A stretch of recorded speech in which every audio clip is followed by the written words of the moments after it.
बिस्मिल्लाहिर्रहमानिर्रहीम। जहान न्यूज़ के साथ मैं हूँ गुलाम बास और मेरे साथ इस वक्त शरीकी गुफ्तगू हैं इब्न रिजवी साहब। एक वेल नोन हस्ती हैं, एक वेल नोन पर्सनैलिटी हैं और ताल्लुक़ है Pakistan Peoples Party workers information secretary का ओहदा है इनका। अस्सलाम वालेकुम जी। वालेकुम अस्सलाम। जो आजकल पाक आर्मी का ही सारा चल रहा है, तो आप किस नज़र से देख रहे हैं कि पाक आर्मी को आप क्या कहेंगे, क्या मैसेज है आपका?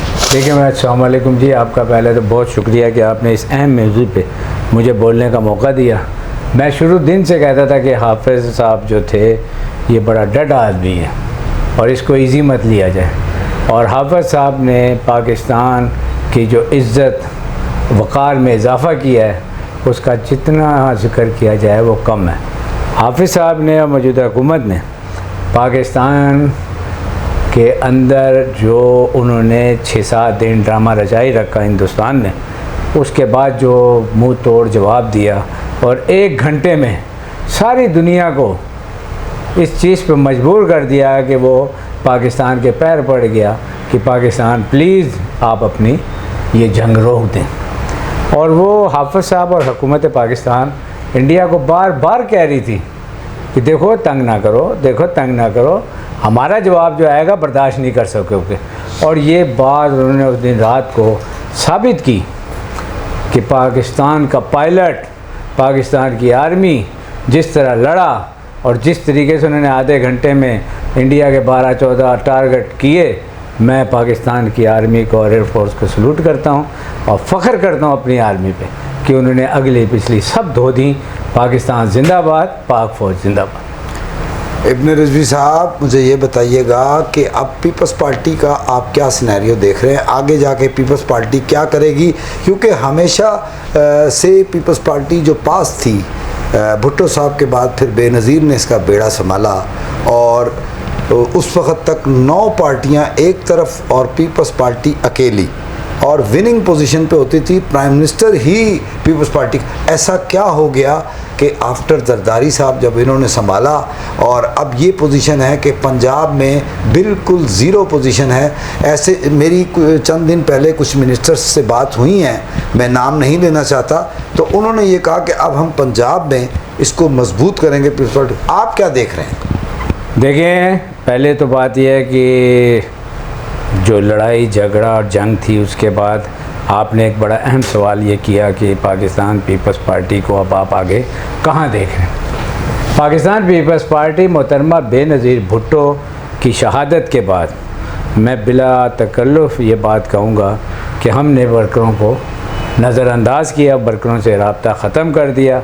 हमने सिर्फ़ इक़्तिदार देखा और पाकिस्तान पीपल्स पार्टी, जिससे तमाम ज़िंदगी पीपल्स पार्टी ने जिन लोगों से लड़ाई की, हमने उन एजेंसी के लोगों से दोस्ती की और आज पाकिस्तान पीपल्स पार्टी में मैक्सिमम जो ओहदे हैं या मैक्सिमम जो आला पोस्टों पे लोग आए हुए हैं वो सब के सब वो लोग हैं जिन्होंने सारी ज़िंदगी पाकिस्तान पीपल्स पार्टी को बदनाम करने और उसके ख़िलाफ़ कार्रवाइयाँ करने में अहम रोल अदा किया।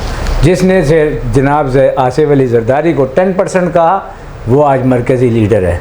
जिसने भुट्टो साहब के ख़िलाफ़ जो है मिठाइयाँ बांटी वो आज हमारे मरकज़ी लीडर हैं। तो और वर्कर जो थे जिन्होंने सारी ज़िंदगी कुर्बानियाँ दी, कोड़े खाए, जेलें काटी, मारे खाई, आज वो वर्कर नज़र नहीं आ रहा, ना उनको कोई पूछता है ना। हमने शुरू में कहा था कि अब ये ब्लैकमेलिंग की सियासत होगी पीपल्स पार्टी की, और आप देख लें कि उन्होंने सिंध को पकड़ा हुआ है लोगों के साथ मिल मिला के, और बाकी जो है वो बारगेनिंग वाली या ब्लैकमेलिंग वाली सियासत है। 15, 20, 25 सिंध से एमएनए आ जाते हैं और वो फिर यहाँ बैठ के ब्लैकमेल करते हैं। तो अब वो पीपल्स पार्टी को उन्होंने सिंध तक महदूद कर दिया, जो चारों सूबों की एक जंजीर कहलाती थी, और पीपल्स पार्टी आज बैसाखियाँ ढूंढती फिरती है। इब्न रिजवी साहब, मैं माजरत के साथ यहाँ आपको कट करूँगा। मैंने आपसे सवाल किया था कि आप पंजाब में क्या देख रहे हैं पीपल्स पार्टी के। मैं उसी तरफ आ रहा हूँ। सुने ना कि जिस तरह मुझे सुनने में आया है कि पीपल्स पार्टी को आप पंजाब में मजबूत करेंगे, कैसे मजबूत करेंगे मैं आपसे पूछना चाहता हूँ। आप पीपल्स पार्टी के वर्कर्स के इस वक्त डीलिंग में है, तो इट मीन्स कि आपको पता होना चाहिए कि हाउ इट्स पॉसिबल कि आप बैसाखियों को छोड़ के और इस तरह क्या चला सकेंगे आप इस काम? मेरे ख्याल में ये सवाल आप उन लोगों से करें जिन्होंने आपको कहा है कि पंजाब में अब आप इसको ऑर्गेनाइज करेंगे। सॉरी, बात यह है कि मैं बात आपको क्लियर कर रहा हूँ कि आप किस बेस पे करेंगे। आपका कौन सा लीडर ऐसा है जो पंजाब में आवाम के पास जाके उसको ऑर्गेनाइज करने की कोशिश करेगा? पंजाब में, सिंध में, बलूचिस्तान में और अपना पंजाब फ्रंटियर में आपने जो पीपल्स पार्टी का हाल किया है, इससे पहले ना पीपल्स पार्टी इस हालत पे पहुंची थी ना पहुंचेगी। पीपल्स पार्टी का वर्कर जो है वो सारा का सारा आपने ट्रांसफ़र कर दिया दूसरी सियासी पार्टियों में। अगर आप ये समझते हैं कि वो वापस आएगा, जब तक उसको कुछ नज़र नहीं आएगा माजरत के साथ, इन लोगों के ज़रिए आप ऑर्गेनाइज करेंगे जिन्होंने ख़ुद तबाह किया पीपल्स पार्टी को। पीपल्स पार्टी के साथ वो हाथ हुआ है कि पीपल्स पार्टी को 40 साल में कोई आदमी ख़त्म नहीं कर सका, लेकिन पाकिस्तान पीपल्स पार्टी को उन लोगों ने अंदर घुस के मारा जिससे हमारी सारी ज़िंदगी लड़ाई गई है। सर एक मेरी प्लीज़ बात सुन लें, जिससे मेरी सारी ज़िंदगी हमारी लड़ाई रही है। आप भाई बताएं मुझे कि चौधरी शुजात हुसैन पाकिस्तान पीपल्स पार्टी के भुट्टो साहब क़यादत करते थे, एक ग्रुप की, 2 ग्रुप थे पाकिस्तान में, भुट्टोइज़म और एंटी भुट्टो, यही बात थी। एंटी भुट्टो को चौधरी साहब लीड करते थे, हमने उनको भाई बना लिया, हमने उनको सेकंड प्राइम मिनिस्टर बना दिया। आप क्या समझते हैं वो लोग आगे ऑर्गेनाइज करेंगे इसको?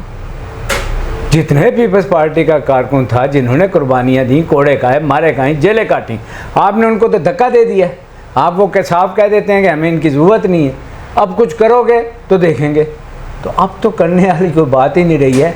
अब तो आप मैं क्या कहूँ, मैं वो बात, तो आपकी बातों से तो इब्न रिजवी साहब ये पता लगा है, ये तो आपकी बातें ही बता रही हैं कि पीपल्स पार्टी ने अपने आप को महदूद कर लिया है सिर्फ सिंध तक। बिल्कुल आगे आने का उनका कोई आगे चांस ही नहीं है और ना ही वो आगे आएंगे, यही बात है। ऐसे ही तो आप आवाम को क्या बताएंगे कि पीपल्स पार्टी? देखिए, मैं पाकिस्तान पीपल्स पार्टी वर्कर एक अलग जमात है। मैंने कोशिश की कि अपने वर्कर जो इधर इधर जा रहे हैं उनको इकट्ठा रखें, और हमने पूरी कोशिश की थी उनको इकट्ठा रखने की। हमारी रजिस्टर्ड है पाकिस्तान पीपल्स पार्टी वर्कर्स, हमको इनका हिस्सा नहीं है।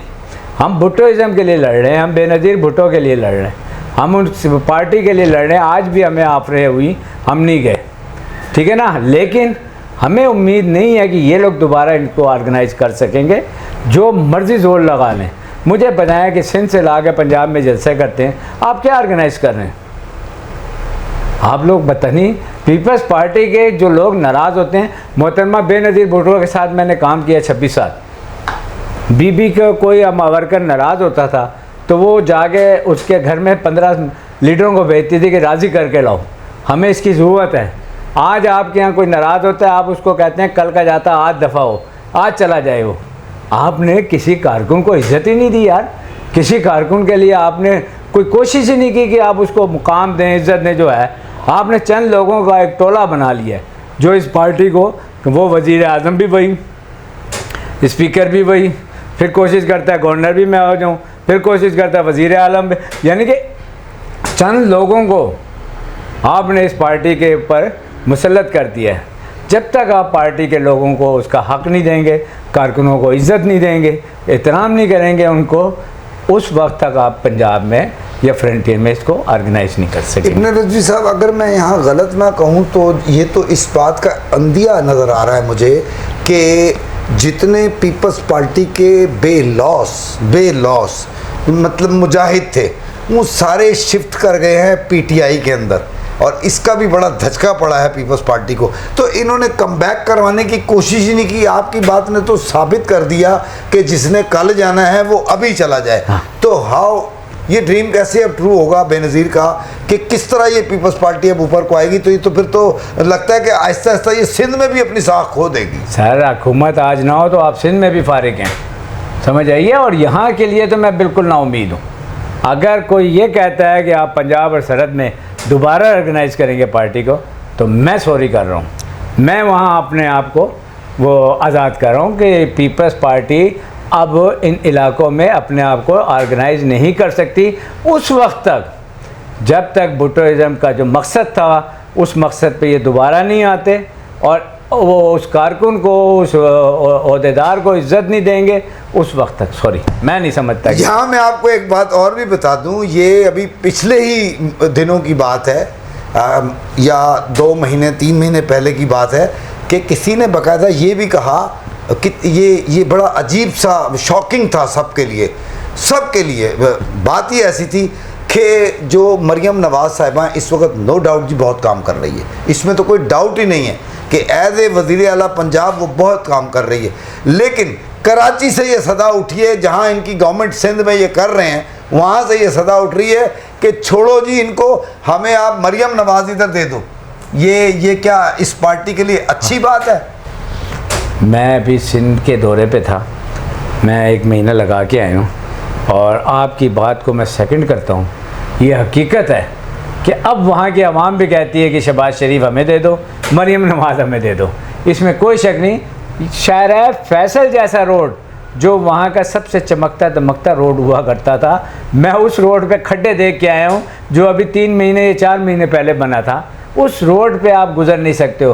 कराची के किसी इलाके में आप जाएं, सिवाय वहाँ माल पानी कमाने के और कोई काम नहीं है। तो फिर मैं इस बात को, और वहाँ लोग वाकई ये कह रहे हैं कि हमें दे दो, तो मैं ये बात क्यों ना कहूँ जी कि ये अदायगी के लिए होने चाहिए अल्फाज कि जिनके पास एक मखसूस सी हुकूमत है सिंध में, कराची में, जब वो वहाँ आवाम को खुश नहीं कर पा रहे तो हाउ इट्स पॉसिबल कि वो पंजाब में कोई जगह बनाएंगे? जी ऐसे ही है बिल्कुल। वो जिन लोगों की वजह से वहाँ बैठे हैं, जिस दिन उन्होंने उन पर हाथ उठा लिया तो वो वहाँ भी फारिग हो जाएंगे। यानी पीपल्स पार्टी जो भुट्टो का एक बहुत बड़ा असासा था, जो जिसको उसके बाद उसकी बेटी ने, बेनज़ीर ने इतना ज़्यादा आगे तक ले गई कि आज पूरी दुनिया में, ऑल ओवर वर्ल्ड में बेनज़ीर का एक नाम है। बेनज़ीर का एक, समझ लें कि लोगों के दिलों में घर करती है, सारा इन्होंने डोब के रख दिया है। और अभी भी ये होश के नाखून नहीं ले रहे इब्न रिजवी साहब कि जाएं और मनाएं उन लोगों को जो नाराज़ होकर चले गए। और मेरा नहीं ख्याल कि अगर ये लोग इंसानों की तरह जाएं और उनके साथ अभी भी बुला के उनको दावत दें तो वो बेनज़ीर के नाम पे मुझे यकीन है कि दे विल बैक। बिल्कुल सही कहा आपने, बिल्कुल एग्री विद मी जी, बिल्कुल सही। तो इसी के साथ पाकिस्तान पीपल्स पार्टी का वर्कर किसी जमात में नहीं पल सकता, नहीं रुक सकता और ना वो सियासत कर सकता है। वो मजबूर है, हमने उनको धुतकारा है। लाज़िमी बात है कि हर आदमी तो हमारी तरह नहीं है कि हम आज भी पाकिस्तान पीपल्स पार्टी के साथ चल रहे हैं। नाम भुट्टो का ले रहे हैं, बेशक एक नाम अलग दे दिया है वर्कर्स के नाम पे, लेकिन नाम आज भी हम वही है। लेकिन हाँ, जब तक आप उसको दोबारा इज़्ज़त नहीं करेंगे, नहीं देंगे। मैंने बीबी के साथ बाहर के भी दौरे किए, लंदन में साथ होता था, मैंने देखा पाकिस्तान का बड़ा बड़ा लीडर गुजर रहा होता था, कोई देखता भी नहीं था। और बेनज़ीर भुट्टो को जिधर से भी गुजरी है वहाँ लाइनें लगती हुई मैंने देखी हैं कि सिर्फ उससे हाथ मिलाने के लिए लाइनें लग जाती थी लंदन की सड़कों पे, दुबई की सड़कों पे, जर्मनी की सड़कों पे, हमने ये देखा अपनी आँखों से। तो बेनज़ीर भुट्टो का एक अपना नाम था, भुट्टो साहब का एक अपना नाम था।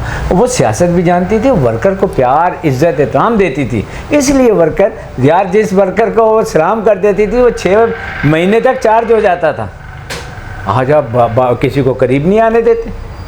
तो पीपल्स पार्टी अगर दोबारा आप कहते हो कि वो ऑर्गेनाइज़ करेंगे तो मैं नहीं समझता।